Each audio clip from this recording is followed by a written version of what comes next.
Imagine uncovering a historical letter penned by Pontius Pilate, the Roman governor who played a pivotal role in the crucifixion of Jesus Christ. This document, written to Emperor Tiberius, not only recounts the events leading up to Jesus' execution, but also details something extraordinary: his resurrection. Pilate's account provides a unique perspective on the life and appearance of Jesus, offering insights not found in the Gospels. This letter has fascinated historians and theologians alike, as it brings to light Pilate's reflections on his interaction with Jesus.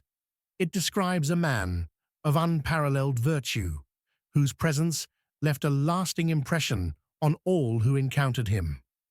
Pilate speaks of Jesus as a figure revered by his disciples as the Son of God, a title that carried profound implications even in the Roman world. As we delve into this letter, we'll explore Pilate's recounting of Jesus' physical appearance, his teachings, and the events that unfolded during his trial and crucifixion.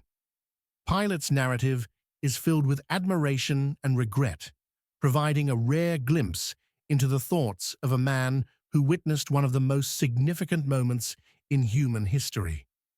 In the opening of his letter, Pilate describes Jesus as a man whose life and actions transcended ordinary human understanding. He recounts how Jesus' words were filled with wisdom and power, capable of moving hearts and minds. His physical description of Jesus, which we'll examine in detail, paints a picture of a man who commanded respect and awe simply by his presence. The letter also reveals Pilate's internal conflict as he navigated the political and social pressures of governing Judea. He was torn between maintaining peace in a volatile region and his own moral compass, which told him Jesus was innocent. Pilate's decision to order the crucifixion, despite his misgivings, is a powerful testament to the complex interplay of power, responsibility, and conscience. Join us as we explore the remarkable contents of this letter. Through Pilate's eyes, we gain a deeper understanding of Jesus' impact, not just as a spiritual leader, but as a figure who challenged the norms of his time and left an indelible mark on history. Stay tuned as we uncover this extraordinary narrative, chapter by chapter. The letter begins with Pontius Pilate introducing the extraordinary figure of Jesus Christ. Pilate describes Jesus as a man of unparalleled virtue, one whose presence alone commanded respect and admiration. According to Pilate, Jesus was widely recognized as a prophet and revered by his disciples as the Son of God, a title that carried both spiritual and political weight in that era. Pilate recounts his initial knowledge of Jesus as a teacher who spoke with unmatched wisdom. His teachings resonated with the common people and even intrigued the Roman authorities. Pilate explains that Jesus performed miracles, healed the sick, and even raised the dead.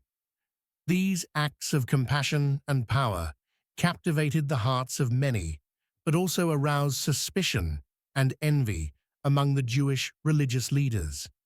One of the most striking aspects of the letter is Pilate's detailed description of Jesus' physical appearance. Pilate portrays Jesus as a tall, commanding figure with an aura of peace and authority. His hair, described as the color of ripe chestnut, fell naturally to his shoulders, with a part at the top in the Nazarene style. This distinct feature, Pilate notes, set him apart from others of his time.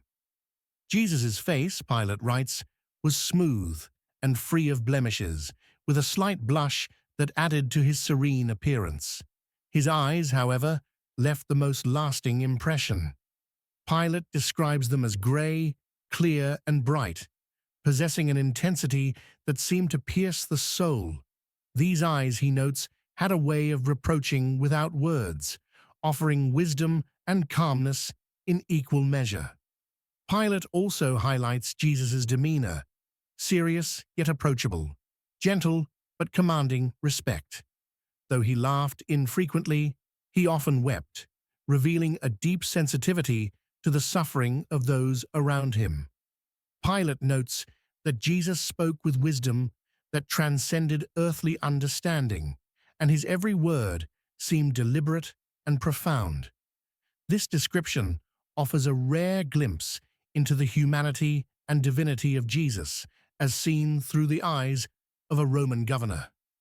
Pilate's observations go beyond physical characteristics, capturing the essence of a man whose presence inspired both reverence and awe. It's clear from Pilate's words that Jesus made an indelible impression on him, even before the events leading to the trial and crucifixion. In this chapter, we see the beginnings of Pilate's internal conflict. He admired Jesus for his wisdom and humility, but also felt the weight of the growing tension between the Jewish leaders and the Roman authorities. As the story unfolds, we'll delve deeper into this complex relationship and the choices Pilate faced in the days leading up to Jesus' crucifixion. Pilate's letter vividly describes the volatile atmosphere in Jerusalem during the time of Jesus. The city was already a tinderbox of political and religious tensions, with Jewish leaders wary of Roman authority and the local populace longing for liberation. Into this charged environment stepped Jesus, a figure unlike any Pilate had encountered before. Pilate recounts how Jesus' teachings began to challenge the religious establishment. The Jewish leaders grew increasingly hostile, perceiving him as a threat to their authority. His growing popularity among the people further exacerbated their fears. Crowds followed him wherever he went, captivated by his parables and miracles, which demonstrated a profound understanding of both divine and human nature. At the same time, Pilate acknowledges that Jesus posed no direct threat to Roman rule. Unlike zealots who called for rebellion, Jesus spoke of a kingdom that was not of this world.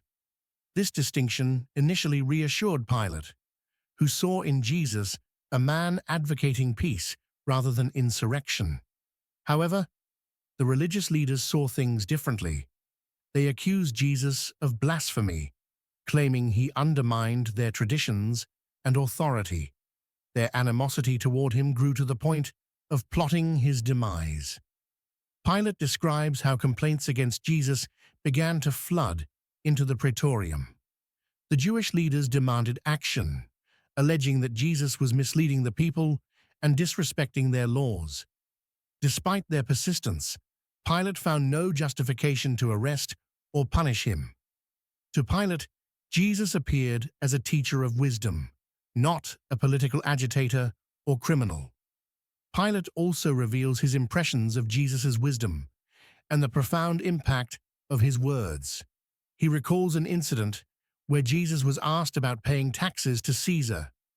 Jesus' reply, "Give to Caesar what is Caesar's, and to God what is God's," struck Pilate as both politically astute and spiritually insightful. It was a response that deftly avoided conflict while underscoring his divine mission. Yet Pilate's refusal to act against Jesus only intensified the pressure.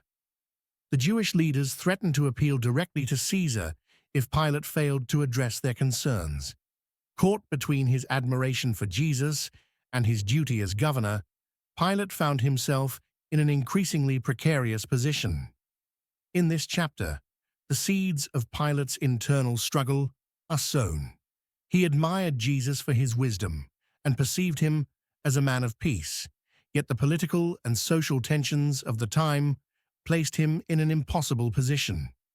Pilate's account offers a glimpse into the complexities of leadership in a divided land and sets the stage for the fateful events to come.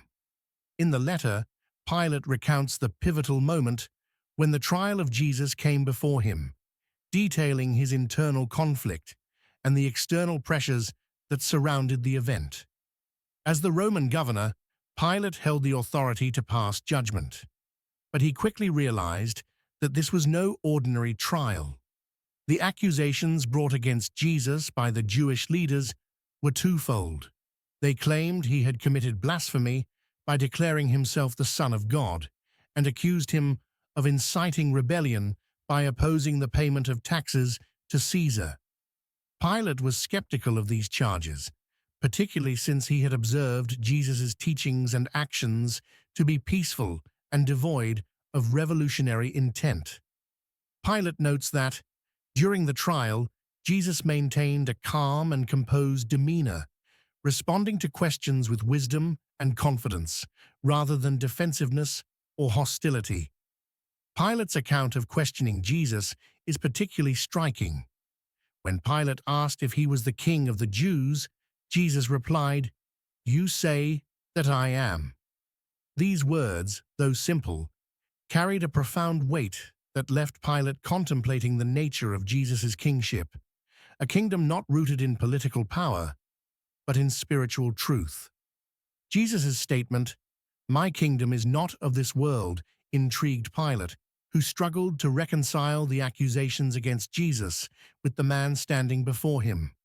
Despite his growing belief in Jesus' innocence, Pilate faced immense pressure from the religious leaders and the gathered crowd.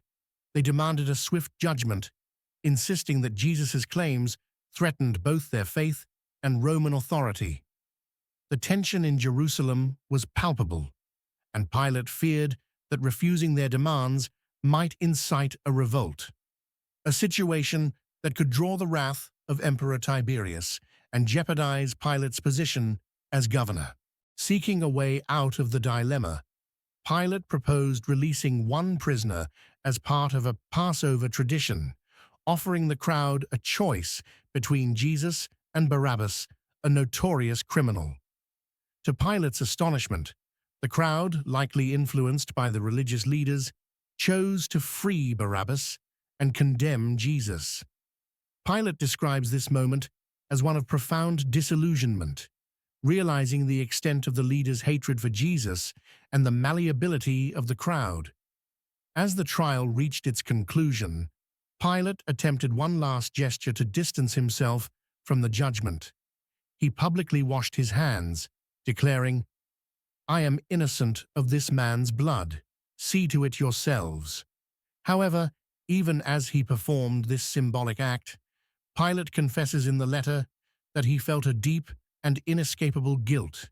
He knew that no amount of water could cleanse him of the responsibility he bore in condemning an innocent man. The chapter concludes with Pilate's haunting reflection on the trial. He acknowledges that while he had acted out of political necessity, the decision to authorize Jesus' crucifixion weighed heavily on his conscience. Pilate's struggle between justice and pragmatism paints a vivid picture of the moral complexity surrounding this pivotal event in history. Pontius Pilate's letter offers a chilling and detailed account of the events surrounding the crucifixion of Jesus, marking a moment that would forever remain etched in his memory. After succumbing to the crowd's demands, Pilate gave the order for Jesus to be crucified, a sentence that would not only seal Jesus' fate, but also change the course of history. Pilate begins by describing the atmosphere of the city on the day of the crucifixion. Jerusalem was tense and crowded, filled with pilgrims and onlookers. The execution site, Golgotha, also known as the Place of the Skull, became the grim stage for this tragedy. Pilate's letter captures the chilling silence that fell over the crowd as Jesus, carrying his cross, made his way to the hill. Along the way, he stumbled under the weight of the wooden beam, weakened by the severe scourging he had endured earlier. The Roman soldiers, seasoned executioners, performed their duties without hesitation. Pilate recounts the haunting moment when Jesus was nailed to the cross, a scene of excruciating pain and ultimate vulnerability. Yet, amidst the suffering, Jesus remained silent, his composure and dignity deeply unsettling to those who witnessed it. Pilate recalls hearing reports of Jesus' words during this agony, particularly his plea to God, "Father, forgive them, for they know not what they do." This act of forgiveness, offered in the face of unimaginable cruelty, left even hardened soldiers questioning the man they were crucifying. As Jesus hung on the cross, Pilate observed the peculiar reactions of the crowd. Some mocked him, demanding that he save himself if he was truly the Son of God. Others wept, mourning the loss of a man they believed to be their Messiah. Among them were Jesus' followers, including his mother Mary, whose silent grief pierced through the noise of the crowd. Pilate's letter emphasizes the supernatural events that accompanied the crucifixion. Around noon, darkness descended over the land, covering the city in an eerie shadow. The sun's light failed, stars became visible, and the earth trembled with a violent earthquake. These occurrences left the crowd in awe and fear, with many believing they were witnessing divine judgment. Pilate himself admits that these signs shook his resolve and deepened his sense of guilt. At the moment of Jesus' death, Pilate recounts a loud cry from the cross, "It is finished." These words, though brief, carried a profound weight, signaling the completion of Jesus' mission and the fulfillment of his purpose. Pilate describes the instant Jesus breathed his last as a moment when time seemed to stand still. A silence fell over Golgotha, broken only by the sobs of his followers. Pilate's letter also notes reports from soldiers stationed near the cross. One centurion, upon witnessing the extraordinary events and Jesus' demeanor, proclaimed, "Truly, this was the Son of God." This statement, coming from a Roman officer, added to the growing sense that the crucifixion was no ordinary execution. The chapter concludes with Pilate reflecting on the aftermath of the crucifixion. He admits that his decision, though politically motivated, haunted him deeply. The supernatural signs and Jesus' extraordinary presence left Pilate questioning everything he thought he understood about power, authority, and divinity. The crucifixion was more than an execution. It was an event that transcended human comprehension, leaving an indelible mark on Pilate's conscience. Pilate's account shifts to the events following Jesus' death on the cross, offering a detailed perspective on the burial and the mysterious circumstances surrounding the empty tomb. As the Roman governor, Pilate was privy to every detail, and his reflections provide a fascinating window into one of the most pivotal moments in history. After Jesus' death, a prominent member of the Jewish council named Joseph of Arimathea approached Pilate to request the body of Jesus. Pilate recalls being struck by the courage of this man, who risked his reputation and standing among his peers by associating himself with Jesus. Joseph's request was unusual, as crucifixion victims were typically left to decay or thrown into mass graves. However, Pilate, perhaps moved by the day's extraordinary events, granted Joseph permission to take the body. In his letter, Pilate describes the care with which Joseph and others prepared Jesus' body for burial. The body was wrapped in fine linen, anointed with spices, and placed in a new tomb carved from rock, a burial fit for someone of great importance. Pilate notes that the tomb was located in a garden near Golgotha, making it easily accessible for those who wished to mourn. Despite granting the burial request, Pilate faced intense pressure from the religious leaders to ensure the tomb was secure. They expressed concern over Jesus' prediction that he would rise again on the third day, fearing his disciples might steal the body and claim he had risen. To appease them, Pilate ordered a Roman guard to seal the tomb and stand watch. He gave explicit instructions for the tomb's security, confident that no one could bypass the heavily armed soldiers. Pilate then recounts the events that followed with a sense of incredulity. On the third day, reports reached him that the tomb was empty. The soldiers assigned to guard the tomb claimed that a sudden earthquake and a blinding light had rendered them powerless. They described an angelic figure rolling back the stone, an account that left Pilate deeply unsettled. Despite their training and discipline, the soldiers were visibly shaken, insisting they had encountered a force beyond human comprehension. The religious leaders, desperate to suppress the story, devised a plan to bribe the guards into spreading a false narrative that Jesus' disciples had stolen the body while they slept. Pilate acknowledges this cover-up in his letter, but expresses doubt about its effectiveness. He notes that the rumors of Jesus' resurrection quickly spread throughout Jerusalem, captivating the city and sparking both hope and controversy. Pilate reflects on the peculiar nature of the empty tomb, admitting that it defied all logical explanation. As a man accustomed to controlling events and maintaining order, this mystery unsettled him deeply. He confesses that the disappearance of Jesus' body left him grappling with questions about the nature of power and truth. Had he underestimated the significance of the man he had condemned? The chapter concludes with Pilate pondering the implications of the resurrection rumors. He admits that he could not ignore the transformative effect Jesus had on those who followed him. The disciples, once frightened and scattered, now spoke boldly of Jesus' victory over death.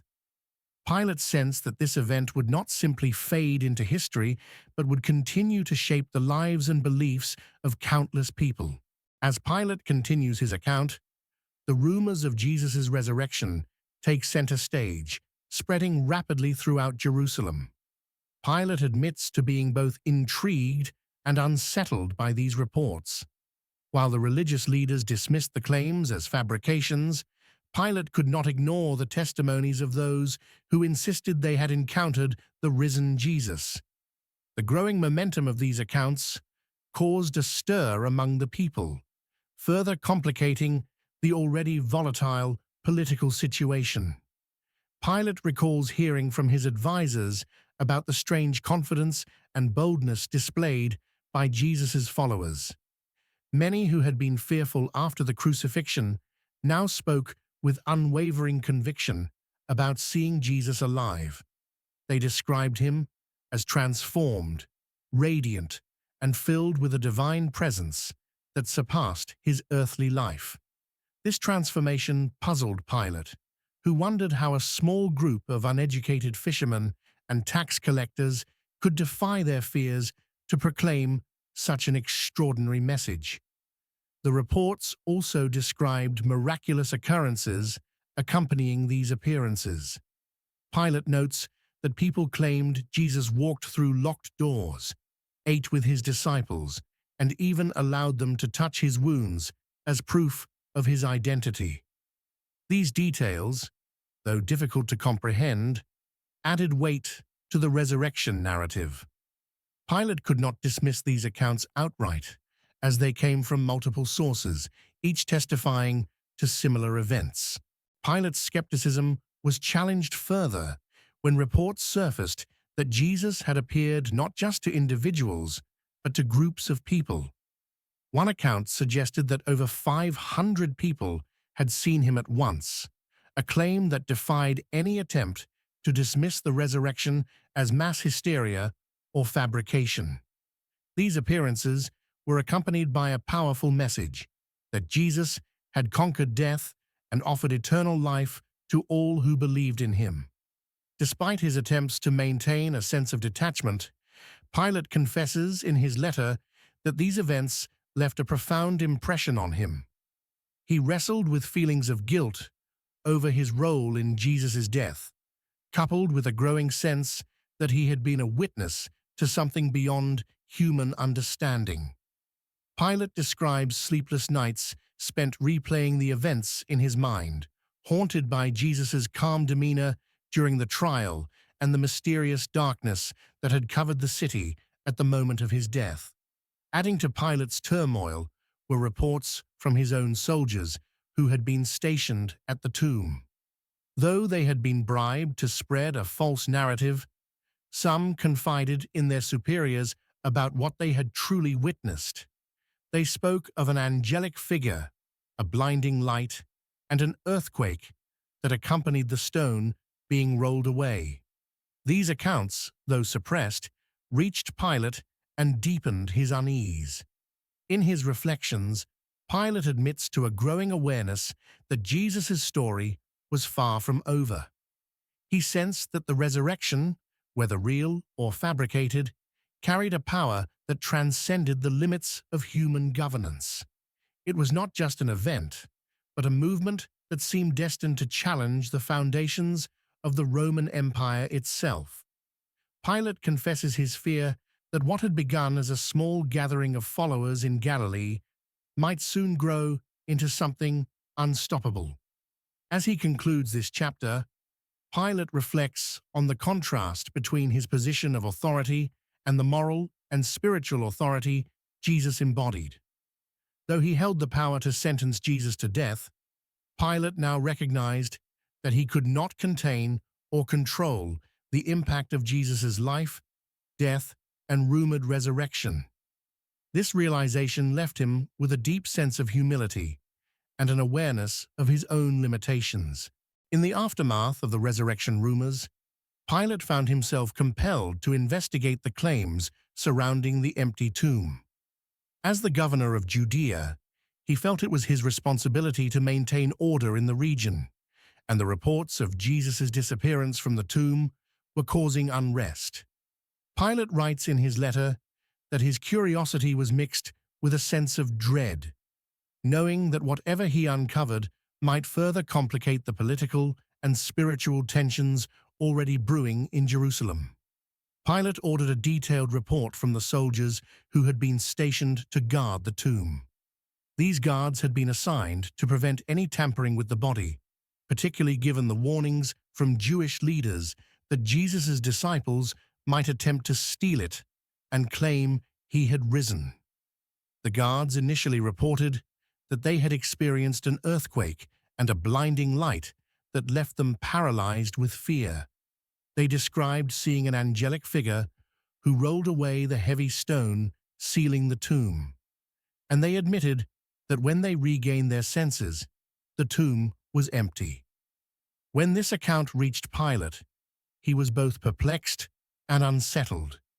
The supernatural elements of the story challenged his Roman worldview, which was grounded in reason and practical governance. At the same time, the soldiers' fear and their consistency in recounting the events made it difficult for Pilate to dismiss their testimony as fabrication or delusion. To address the political implications of the empty tomb, Pilate summoned the religious leaders who had initially requested the guard detail. They expressed outrage over the soldiers' failure and insisted that the disciples must have stolen the body. When Pilate questioned why the guards would fabricate such an elaborate story, the leaders proposed bribing the soldiers to spread the false narrative that Jesus' body had been taken while they slept. Pilate reluctantly agreed to this plan, knowing it would placate the leaders and prevent further unrest, but he privately harbored doubts about the plausibility of their explanation. Pilate then turned to his trusted confidants to gather additional perspectives. Among them was Manalis, his secretary, who had previously observed Jesus and reported his profound teachings. Manalis interviewed individuals who claimed to have encountered the risen Jesus. These witnesses described their experiences with striking consistency, noting his physical presence, the wounds in his hands and side, and his commanding yet compassionate demeanor. Some even recounted how he had spoken words of peace and forgiveness, further cementing their belief in his divinity. The more Pilate learned, the more he felt a growing sense of unease. The resurrection claims, whether true or not, carried a power that transcended the immediate political crisis. Pilate recognized that Jesus' followers were emboldened by their belief, and this movement, rooted in the idea of resurrection and eternal life, could not be easily extinguished. He began to see that the events surrounding Jesus' death and resurrection were not merely religious occurrences, but moments that could alter the course of history. Pilate's internal conflict deepened as he contemplated his role in these unfolding events. He admitted in his letter to Tiberius that he had underestimated the significance of Jesus and the impact his teachings would have on the people of Judea and beyond. Pilate began to question whether his decision to crucify Jesus had been a political necessity or a profound error with eternal implications. In this chapter, Pilate's account reflects a man grappling with forces beyond his control or understanding. He recognized that the empty tomb was not just a symbol of Jesus' resurrection, but a catalyst for a movement that would challenge the very foundations of Roman authority. The governor, once confident in his ability to maintain order, now found himself questioning the nature of power, justice, and the divine. As the days passed after the empty tomb incident, Pontius Pilate found himself reflecting deeply on the rapid spread of the resurrection narrative. Reports from across Jerusalem suggested that the followers of Jesus were not only steadfast in their claims, but were also growing in number and influence. This development puzzled Pilate, who had initially viewed Jesus as a singular figure with limited impact on the broader society. Pilate describes in his letter the remarkable transformation of Jesus' disciples. These men and women, who had been timid and fearful during Jesus' trial and crucifixion, now displayed extraordinary courage. Despite the threat of persecution, they openly proclaimed that Jesus had risen and was the Messiah. Pilate noted that their confidence seemed unshakable, rooted in their personal encounters with the risen Christ. To Pilate, this transformation was both baffling and concerning. He had dealt with many movements and uprisings during his tenure, but this was unlike anything he had encountered. The resurrection movement was not driven by political ambitions or material gain, but by a profound sense of spiritual purpose. Pilate observed that the followers of Jesus were motivated by love, forgiveness, and a desire to spread his teachings, even at great personal cost.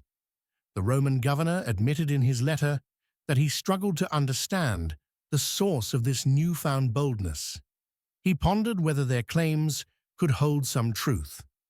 Pilate was particularly struck by the consistency of the disciples' testimonies.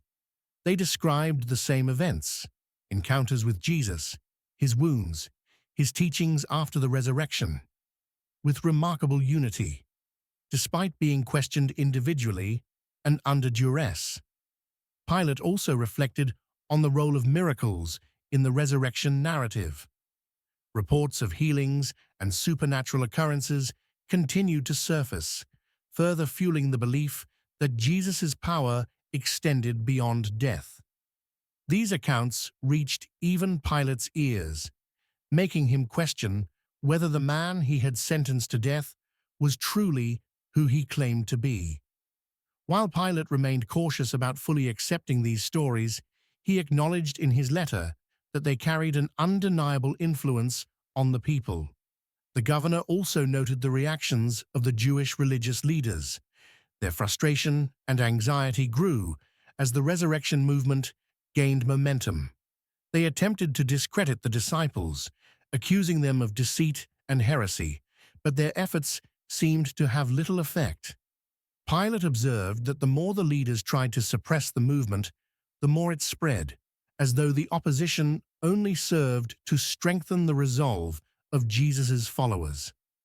Pilate's reflections took a philosophical turn as he contemplated the nature of truth and power. He wrote to Tiberius about his growing awareness that the power he wielded as governor was transient and limited. By contrast, the resurrection movement appeared to be driven by a truth that transcended human authority.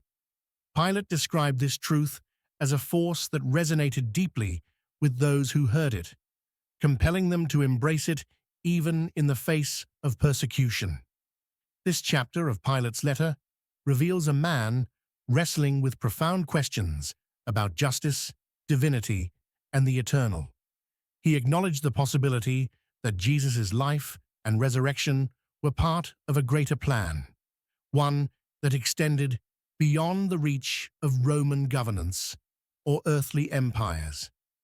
Pilate confessed that his role in these events left him with a sense of awe and unease as he realized that the story of Jesus was far from over. Pontius Pilate's reflections on the aftermath of Jesus' crucifixion often returned to his own internal struggle. In his letter to Tiberius, Pilate openly confessed the weight of guilt that pressed upon him, a burden he could not shake despite his attempts to rationalize his actions. His decision to condemn Jesus, while politically expedient, had left an indelible mark on his conscience. Pilate described the memory of Jesus' gaze during the trial as something that haunted him. He wrote that there was a profound calm and strength in Jesus' eyes, a look that seemed to pierce through the turmoil of the crowd and reach Pilate's very soul. This gaze, Pilate admitted, made him feel exposed, as though Jesus could see beyond his position as governor and into the man behind the authority. Pilate reflected that in that moment he had felt both judged and forgiven, an experience he struggled to articulate. The Roman governor revealed that after the crucifixion, he sought solace through the rituals and traditions of Roman religion. He offered sacrifices to the gods and consulted the priests in an attempt to find peace. However, these efforts proved fruitless. Pilate wrote that the more he tried to absolve himself of responsibility, the more he felt the weight of his decision. The rituals felt hollow, incapable of addressing the profound unease within his spirit. Pilate also noted the symbolic act of washing his hands during Jesus' trial, a gesture meant to publicly distance himself from the decision to crucify an innocent man. While the act may have satisfied the crowd and provided a temporary sense of relief, Pilate admitted that it did little to alleviate his inner turmoil. He wrote that the act of washing his hands was ultimately powerless to cleanse his conscience, as the memory of Jesus' death remained vivid and troubling. In his letter, Pilate reflected on the concept of justice. He acknowledged that he had failed to uphold true justice in the trial of Jesus. The pressure from the crowd and the Jewish leaders had driven him to compromise his principles. Pilate confessed that this failure had made him question the nature of his own authority and the fragility of human systems of governance. Pilate also grappled with the growing influence of the resurrection movement. He recognized that Jesus' followers proclaimed a message of forgiveness and redemption, a stark contrast to the guilt and despair that consumed him. Pilate admitted that he envied the peace and purpose that these followers seemed to possess, even in the face of persecution. He wondered if the forgiveness they preached could extend to him, the man who had authorized Jesus' execution. This chapter of Pilate's letter provides a deeply personal glimpse into the governor's soul. It reveals a man wrestling with his humanity, his failures, and his need for redemption. Pilate's reflections suggest that the crucifixion of Jesus was not merely a political or religious event, but a moment of profound spiritual significance that continued to shape and challenge him long after the event itself. As Pontius Pilate continued his letter to Emperor Tiberius, he detailed the aftermath of the crucifixion and the swirling rumors of Jesus' resurrection. These rumors, he wrote, began almost immediately after the execution, creating an undercurrent of tension and intrigue throughout Jerusalem. Pilate described how reports of the resurrection reached him through his informants and Roman guards. The soldiers stationed at Jesus' tomb claimed that the stone sealing the entrance had been mysteriously rolled away and the body was no longer there. Some guards even spoke of a blinding light and an overwhelming presence, unlike anything they had ever encountered. These accounts, Pilate noted, were both baffling and unsettling, raising questions that neither he nor his advisors could answer. The religious leaders, in contrast, were quick to offer an alternative explanation. They insisted that Jesus' disciples had stolen the body to perpetuate the belief in his resurrection. Pilate, however, found this explanation unconvincing. The tomb had been heavily guarded, and the disciples, scattered and fearful after the crucifixion, seemed unlikely candidates for such a bold act. Pilate admitted in his letter that the mystery of the empty tomb troubled him deeply, for it defied all logic and left him grappling with possibilities he dared not voice. Adding to the unease were the testimonies of those who claimed to have seen Jesus alive. Pilate mentioned reports from both commoners and officials who described encounters with the resurrected Jesus. These witnesses spoke of his physical presence, his wounds from the crucifixion still visible, and his message of peace and hope. Pilate wrote that these accounts, though incredible, carried a consistency that made them difficult to dismiss outright. The governor also reflected on the impact of the resurrection rumors on the city of Jerusalem. The population was divided.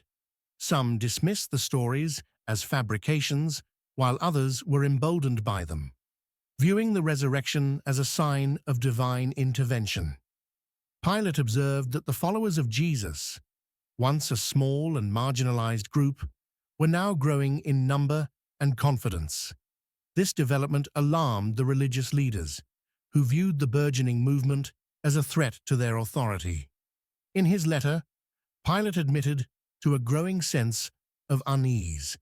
The events surrounding Jesus' death and the subsequent rumors of his resurrection had shaken his understanding of the world.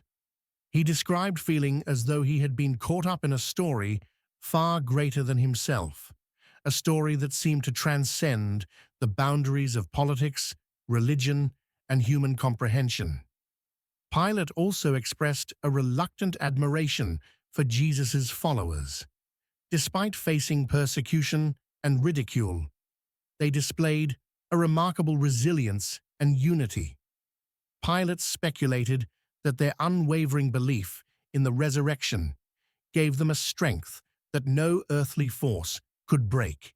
He acknowledged that this belief, whether true or not, had the power to inspire and transform, a power that left him both intrigued and unsettled. This chapter highlights Pilate's struggle to reconcile the events of the resurrection with his role as a Roman governor. It reveals a man caught between the demands of his position and the unsettling possibility that he had witnessed something extraordinary and inexplicable. Pilate's reflections offer a glimpse into the far-reaching impact of the resurrection, an event that would forever alter the course of history and the lives of all who encountered it. As Pontius Pilate's letter to Emperor Tiberius continued, it delved deeper into the internal struggles that consumed him following the events surrounding Jesus' death and the resurrection rumors. Pilate described a profound sense of guilt that he could not shake, a burden that weighed heavily on his conscience. Pilate admitted that while he had tried to absolve himself of responsibility by publicly washing his hands during the trial, the gesture offered little solace. The image of Jesus, standing calmly amidst the raging crowd, haunted him. Pilate confessed that he often replayed the moment in his mind, the words of the crowd shouting, "Crucify him." mingling with Jesus' serene and resolute demeanor. The memory left him with an overwhelming sense of having participated in a profound injustice. In his letter, Pilate reflected on the moral dilemma he faced as governor of Judea. He acknowledged that his decision to sentence Jesus to death was not based on guilt or evidence, but on political expediency. The religious leaders had presented Jesus as a threat to public order, and Pilate, wary of an uprising, felt compelled to act to maintain peace in Jerusalem. Yet deep down, he knew that he had condemned an innocent man to a brutal death. Pilate described sleepless nights filled with self-recrimination and doubt. He questioned whether he could have done more to save Jesus or if his hands were truly tied by the volatile political climate. He revealed in the letter that he had even considered leaving his position as governor, believing that his actions in Jerusalem had irreparably stained his soul. Adding to Pilate's torment was the reaction of his wife, Claudia Procula. According to the letter, Claudia had been deeply affected by a dream she experienced on the morning of Jesus' trial. In the dream, she had seen visions of Jesus and felt an overwhelming sense of his righteousness. She had warned Pilate to have nothing to do with condemning Jesus, calling him a just man. Pilate admitted that he regretted not heeding her advice, and her sorrow over the events only deepened his own feelings of remorse. The rumors of Jesus' resurrection further compounded Pilate's inner conflict. While he struggled to make sense of the mysterious events, he found himself increasingly drawn to the possibility that Jesus was more than a mere man. Pilate wrote that he began to view Jesus not as a political figure, but as a spiritual one, someone whose presence and teachings carried a divine weight that he could not fully comprehend. Despite his guilt, Pilate described moments of unexpected clarity and hope. He wrote about a growing belief that Jesus' message of love and forgiveness might hold the key to his redemption. Pilate expressed a desire to understand more about Jesus' teachings, even as he feared the implications of what they might reveal about his own role in the crucifixion. This chapter paints a vivid picture of Pilate as a man wrestling with his conscience and the weight of his decisions. It reveals the human side of a figure often portrayed as a symbol of political pragmatism, showing the deep emotional and moral struggles that his encounter with Jesus. Pilate's reflections remind us of the enduring impact of Jesus' life and death, even on those who sought to silence him.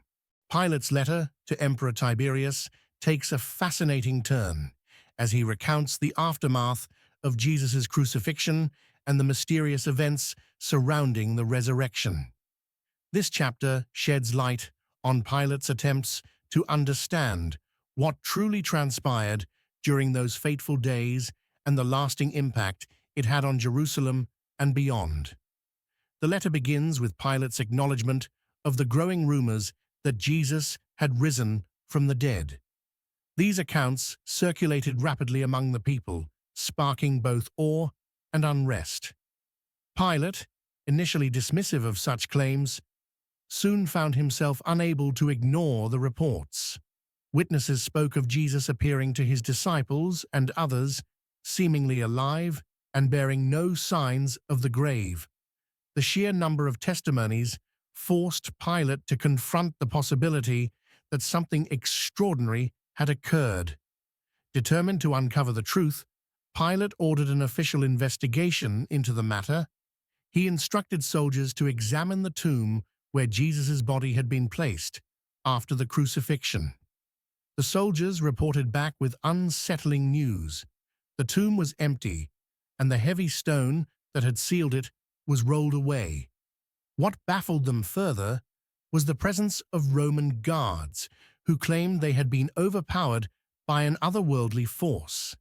These guards, known for their discipline and strength, described a blinding light and a figure they could not explain. Pilate detailed in his letter how he questioned the guards personally, attempting to determine whether negligence or conspiracy was involved. However, their accounts remained consistent, and their fear was palpable.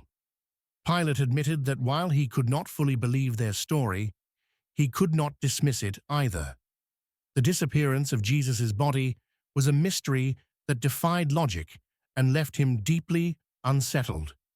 Adding to the intrigue were reports from the Jewish religious leaders who accused the disciples of stealing Jesus' body to fabricate the resurrection story. Pilate noted their desperation, as they sought his support to suppress these claims and maintain control over the increasingly agitated populace. However, Pilate was reluctant to act, recognizing that the resurrection rumors were spreading beyond his jurisdiction and stirring curiosity throughout the Roman Empire. In the letter, Pilate reflects on the spiritual implications of the resurrection. He confessed that he could not shake the feeling that Jesus' life and death carried a significance that transcended human understanding.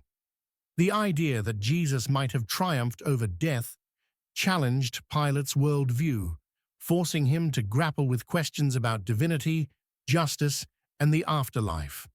Pilate also recounted hearing accounts from those who claimed to have encountered the resurrected Jesus. These individuals described him as radiant, with a presence that inspired both awe and peace.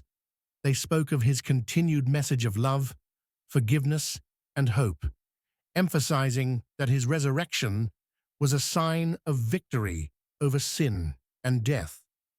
Pilate admitted that while he remained skeptical, these stories deeply moved him and planted seeds of doubt about his own beliefs. The letter reveals Pilate's internal conflict as he tried to reconcile the political and spiritual ramifications of the resurrection. On one hand, he felt an obligation to maintain order and prevent further unrest. On the other, he was drawn to the profound implications of the resurrection and what it might mean for humanity. Pilate concludes this section of the letter by acknowledging that the resurrection, whether real or imagined, had already begun to reshape the lives of those who followed Jesus. He recognized that the events in Jerusalem had ignited a movement that could not be easily silenced. For Pilate, the mystery of the resurrection was not just a question of faith, but a turning point in history, one that he would never forget. As Pontius Pilate neared the conclusion of his letter to Emperor Tiberius, his tone shifted from that of a Roman governor recounting political matters to a man deeply reflecting on his encounter with one of history's most enigmatic figures. In this final chapter, Pilate delves into the profound impact Jesus had on him personally and the legacy he believed Jesus would leave behind. Pilate begins by addressing the weight of his decision to order Jesus' crucifixion. Despite washing his hands publicly to absolve himself of guilt, he confesses in the letter that the memory of Jesus' trial and execution haunted him. The image of Jesus standing silently amidst the accusations, his calm demeanor and piercing gaze left an indelible mark on Pilate's conscience. He wrote that in all his years of governance, he had never encountered a man like Jesus, someone who carried an unshakable sense of purpose and peace, even in the face of death. Reflecting on Jesus' teachings, Pilate acknowledged that while he had initially dismissed him as a mere preacher, he came to see the depth of his wisdom. He recalled Jesus' response to questions about loyalty to Caesar and God, marveling at how his answers carried both spiritual and political brilliance. Pilate admitted that Jesus' words had a way of challenging the listener, forcing them to confront their deepest beliefs and assumptions. Turning his attention to the aftermath of Jesus' death, Pilate described the transformation he witnessed among Jesus' followers. Far from being disbanded by the crucifixion, They seemed emboldened by the rumors of the resurrection. Pilate noted how their unwavering faith in Jesus and their determination to spread his message stood in stark contrast to the fear and despair he expected them to exhibit. This resilience puzzled Pilate, leading him to wonder if there was indeed something divine about Jesus' mission. Pilate also reflected on the growing movement that Jesus had sparked. He foresaw that the teachings of Jesus would spread far beyond Jerusalem and Judea, reaching even the heart of the Roman Empire. Pilate predicted that this movement, centered on love, forgiveness, and the promise of eternal life, would challenge the foundations of power and governance in ways he could not fully comprehend. In a rare moment of vulnerability, Pilate admitted that he felt unworthy to have been part of such a monumental event. He wrote that his role in Jesus' trial and crucifixion was not something he took pride in, but he believed it served a purpose beyond his understanding. Pilate expressed a lingering sense that Jesus' life, death, and rumored resurrection were part of a divine plan that would unfold in ways no earthly authority could control. Pilate closed his letter with a solemn acknowledgement of the significance of what had occurred under his governance. He urged Emperor Tiberius to consider the events in Jerusalem not as a mere political disturbance, but as a moment of profound spiritual importance. Pilate wrote, "The man called Jesus of Nazareth, though condemned by the people, will not be forgotten. His life, teachings, and the accounts of his resurrection will echo through time, challenging hearts and minds for generations to come." As Pilate sealed the letter, he likely did not fully grasp the truth of his words. Yet, his testimony offers a unique glimpse into the impact of Jesus on even those who stood against him. For Pilate, the legacy of Jesus was a mystery he could not unravel, but one he knew would endure. With this final reflection, Pilate's account stands as a compelling narrative of one man's encounter with divinity, a story that continues to inspire and challenge believers and seekers alike.